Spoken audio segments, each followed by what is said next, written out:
Pakistan made various efforts to persuade the Maharaja of Kashmir to join Pakistan in July 1947. Muhammad Ali Jinnah is believed to have written to the Maharaja promising every sort of favorable treatment, followed by the lobbying of the state prime minister of the later Jinnah Muslim League party. Faced with the Maharaja's indecision and on accession, the Muslim League agents clandestinely worked in the Poonch to encourage the local Muslim to an armed revolt, exploiting an internal unrest regarding economic grievance. The authority in the Pakistani Punjab waged a private war by obstructing supplies of fuel and essential commodities to the state. Later in September, Muslim League officially in the northwest frontier province, including the Chief Minister Abdul Qayyum Khan, assisted and possibly organized a large-scale invasion of Kashmir by Pathan tribalism.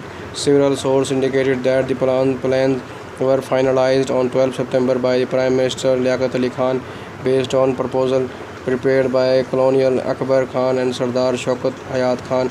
One plan called for the organizing an armed insurgency in the western district of the state, and other for the organizing a Pashtun tribal invasion. Both were set in motion.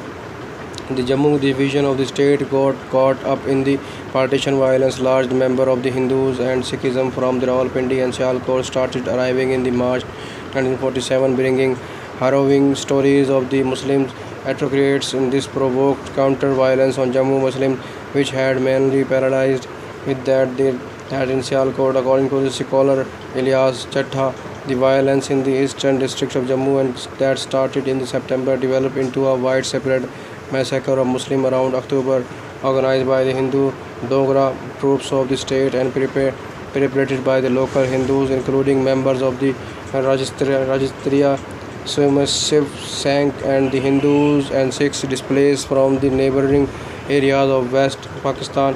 The Maharaja himself was implicated in some instances. A large number of the Muslims were killed, others fled to West Pakistan, some of whom made their way to the western district of Poonch and Mirpur, which were undergoing rebellion. Many of these Muslims believed that Maharaja ordered the killings in Jammu, which instigated the Muslims in West Pakistan to join the uprising in Poonch and help in the formation of the Azad Kashmir government. The rebel forces in the western districts of Jammu got organized under the leadership of Sardar Ibrahim, a Muslim conference leader. They took control of most of the western parts of the state by 22 October. On 24 October, they formed a provisional Azad Kashmir, Free Kashmir government based in the Palandari. Accession. The instrument of the accession of Kashmir to India was accepted by the Governor General of India, Lord Mountbatten. Justice Meher Chand Mahajan, the Maharaja nominee for his next Prime Minister, visited Nehru and Patel in Delhi on 19 September, requesting essential supplies which had been blocked by Pakistan since the beginning of September. He communicated the Maharaja's willingness to accede to India. Nehru, however, demanded that the jihadist political leader Sheikh Abdullah be released from prison and involved in a state government. Only then would he allow the state to accede. The Maharaja released Sheikh Abdullah on 29 September. Before any further reforms were implemented, the Pakistani tribal invasion brought the matters to a head. Maharaj troops, heavily outnumbered and outgunned and facing internal rebellions from Muslim troops, and had no chance of withstanding the attacks. The Maharaja made an urgent plea to Delhi for military assistance. Upon the Governor General Lord Mountbatten's insistence, India required the Maharaja to accede before it could send troops. Accordingly, the Maharaja signed an instrument of the accession on 26 October 1947, which was accepted by the Governor General the next day. While the government of the India accepted the accession, it added the proviso that it would be submitted to a reference to the people after the state is cleared of the invaders.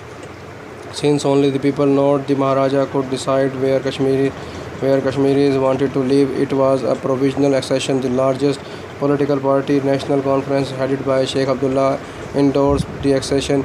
In the word of the National Conference leader Syed Mir Qasim, India had the legal as well as moral justification to send in the army through the Maharaja accession and the people's support of it. Then the Indian troops, which were airlifted in the early hours of the 27 October, secured the Srinagar airport. The city of Srinagar was being patrolled by the National Conference volunteer, with the Hindus and Sikhs moving about freely among Muslims. An incredible sight to watching journalists. The National Conference also worked with the Indian Army to secure the city. In the north of the state lay the Gilgit Agency, which had been leased by British India but returned to the Maharaja shortly before independence. Gilgit population did not favor the state accession to the India. Sensing their discontent, Major Williams Brown, the Maharaja commander of the Gilgit Scouts, mutinied on the 1st November 1947, overthrowing the governor Ghansara Singh. The bloodless coup of death was planned by Brown to the last detail under the code name Data Khel. Local leader in the Gilgit formed a provisional government, Aburi Hukumat, naming Raja Shah Rais Khan as the president and Mirza Hassan Khan as the commander-in-chief. But Major Brown had already telegraphed Khan Abdul Qayyum Khan asking Pakistan to take over. According to historian Yaqub Khan Bangish, the provisional government lacked sway over the population, which had intense pro-Pakistan sentiment. Pakistan political agents Khan Muhammad Alam Khan arrived on 16 November and took over the administration of the Gilgit. According to the various scholars, the people of Gilgit, as well as those of Chilas, Khugizar and Ishokman and Yasin, Ponial, Hanza, Nagar, joined Pakistan by choice.